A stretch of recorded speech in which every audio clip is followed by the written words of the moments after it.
मैंने supreme court में एक पीआईएल फाइल किया और मांग किया कि पूरे देश भर में हो रहे धर्मांतरण को रोकने के लिए सेंट्रल लेवल पे कठोर कानून बनाया जाए। कुछ राज्यों ने कानून बना दिया है धर्मांतरण के खिलाफ, लव जिहाद के खिलाफ, लेकिन सभी राज्यों ने नहीं बनाया है।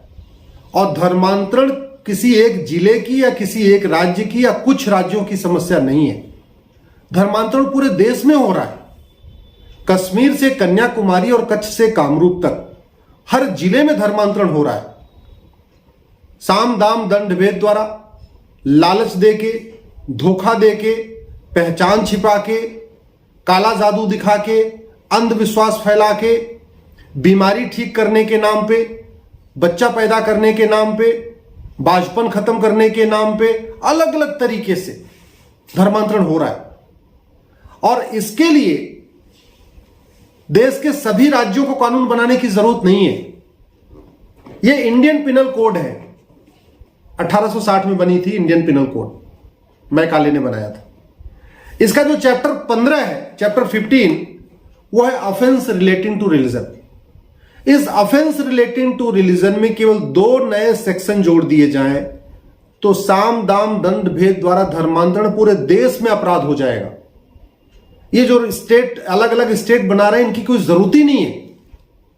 इसलिए मैंने सुप्रीम कोर्ट से रिक्वेस्ट किया। धर्मांतरण बहुत गंभीर समस्या हो चुकी है। Foreign funded NGOs, foreign funded individuals, foreign funded मौलवीज, फॉरेन फंडेड पादरी अलग अलग क्षेत्रों में जाके धर्मांतरण करा रहे हैं। और जो कानून बने स्टेट वाइज, पहले तो वो कानून कमजोर है। उस कानून में 100% प्रॉपर्टी जब्त करने का कोई प्रावधान नहीं है। 3 से 7 साल की सजा देने का प्रावधान है। लेकिन जिस व्यक्ति को विदेशों से 10 करोड़ 20 करोड़ रुपए मिल गया और उसके घर वाले आराम से मौज कर रहे हैं, तो अगर आपने उसको 4 साल 5 साल के लिए जेल में डाल भी दिया तो क्या फर्क पड़ता है? 5 साल के बाद बाहर आ जाएगा, 50 करोड़ का मालिक तो हो गया ना। तो अगर 50 करोड़ के बदले 5 साल जेल में रहना पड़े तो क्या फर्क पड़ता है? आराम से लोग चले जाएंगे। राज्यों ने जो कानून बनाया है वो कठोर नहीं है। किसी में भी 100% प्रॉपर्टी जब्त करने का प्रावधान नहीं है। किसी में भी 10 से 20 साल की सजा देने का प्रावधान नहीं है। धर्मांतरण मर्डर के जैसा होता है।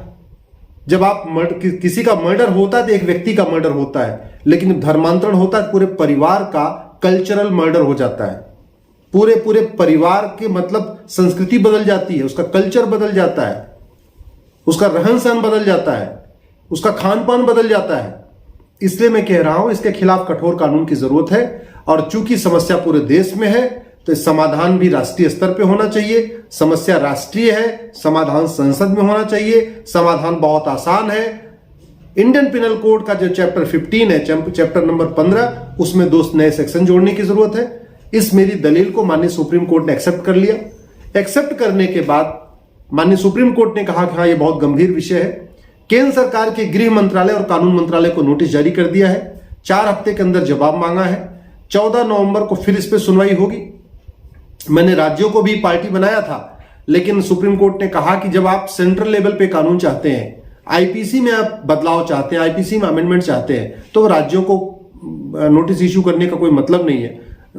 भाई इतने सारे राज्य हैं, सबको नोटिस जारी होगा, सबका जवाब आएगा तो पूरा प्रोसेस लंबा हो जाएगा। इसलिए उन्होंने राज्यों को नोटिस नहीं जारी किया।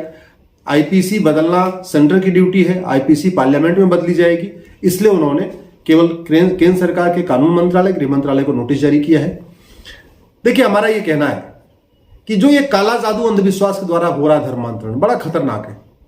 अब काला जादू अंधविश्वास के खिलाफ महाराष्ट्र में कानून तो है, लेकिन आसपास के राज्यों में नहीं है। इसका मतलब अगर आप काला जादू अंधविश्वास दिखा के महाराष्ट्र में अगर आप कन्वर्जन कराएंगे तब तो क्राइम हो गया, लेकिन मध्य प्रदेश में करेंगे या छत्तीसगढ़ में करेंगे या बगल में कर्नाटक में करेंगे तो क्राइम नहीं होगा। दूसरा एग्जांपल आपको देता हूं। उत्तर प्रदेश का गाजियाबाद दिल्ली सटा हुआ है, नोएडा और दिल्ली सटा हुआ है। अब गाजियाबाद और दिल्ली में अगर आप किसी को लालच दे के, धोखा दे के, अलग जिस भी तरीके से धर्मांतरण कराते हैं तो वो एक क्राइम है, ऑफेंस है, अपराध है और सजा मिलेगी। लेकिन आप गाजियाबाद से सटा हुआ आनंद विहार है, ईस्ट दिल्ली है, आप इस दिल्ली में इंटर कर जाइए, वहां धर्मांतरण कराइए, फिर वो अपराध नहीं है। नोएडा में धर्मांतरण होगा तो अपराध, और नोएडा से सटा हुआ जो ओखला वाला एरिया है वहां अपराध नहीं है। फरीदाबाद में धर्मांतरण करेंगे तो अपराध, और फरीदाबाद से इंटर कर दिया आप बदरपुर बॉर्डर पे आ गए दिल्ली के तो वहां अपराध नहीं है। गुरुग्राम में अगर धर्मांतरण किया तो अपराध, और गुरुग्राम से इंटर करके आप एयरपोर्ट आ गए, दिल्ली का जो इंटरनेशनल एयरपोर्ट है वहां धर्मांतरण करिए तो अपराध नहीं है। तो ये कंप्लीटली आर्टिकल 14 का वायलेशन है। और जो कुछ लोग कहते हैं कि हमको तो आर्टिकल 25 में धर्मांतरण, धर्म पालन का अधिकार है, अपने धर्म को प्रमोट करने का अधिकार है, प्रोपोगेट करने का अधिकार है, उनको मैं ये बताना चाहूंगा आर्टिकल 25 राइट टू रिलीजन देता है, राइट टू कन्वर्जन नहीं देता। धर्म पालन का अधिकार है, धर्मांतरण का नहीं। आर्टिकल 25 रीतियों को पालन करने का अधिकार देता है, कुरीतियों को नहीं। आर्टिकल 25 प्रथा को पालन करने का अधिकार देता है, कुप्रथा को नहीं। आर्टिकल 25 धर्म पालन का अधिकार देता है, धर्मांतरण का नहीं। तो जो लोग बार बार आर्टिकल 25 का रोते हैं कि आर्टिकल 25 में हमको मिला हुआ है, आर्टिकल 25 धोखा देके किसी को बेवकूफ बनाना, काला जादू, अंधविश्वास फैलाने का राइट नहीं देता।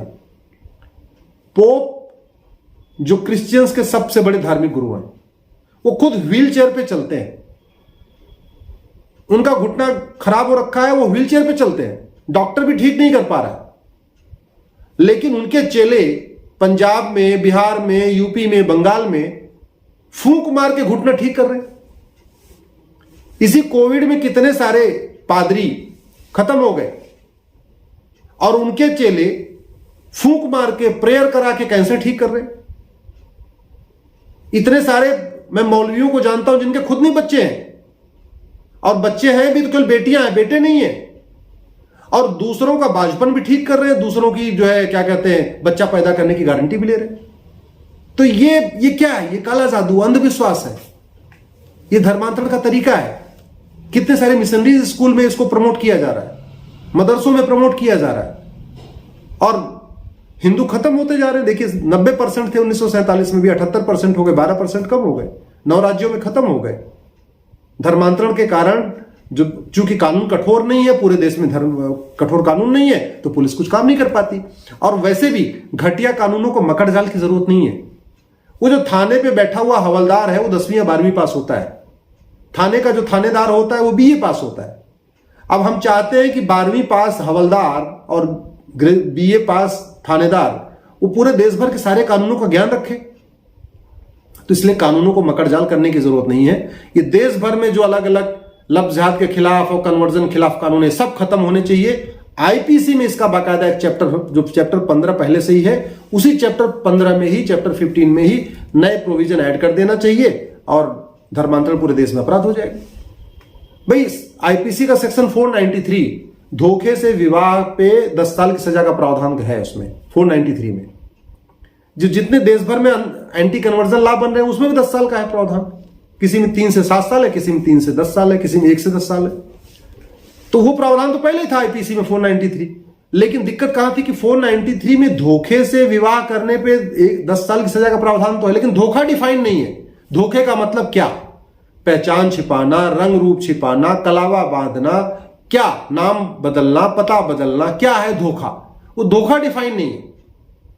तो अगर हमने 493 को ही ठीक से उसको हम थोड़ा बदलाव कर दें, उसमें धोखा डिफाइन कर दें, तो राज्यों को जो लफ्ज जिहाद वाला कानून उसकी जरूरत ही नहीं है। ऐसे ही सेक्शन जो चैप्टर 15 है ऑफेंस रिलेटिंग टू रिलीजन, उसमें धार्मिक आधार पे किसी को भड़काना, ये सब तो अपराध है, सेक्शन 295 पे वगैरह अपराध है।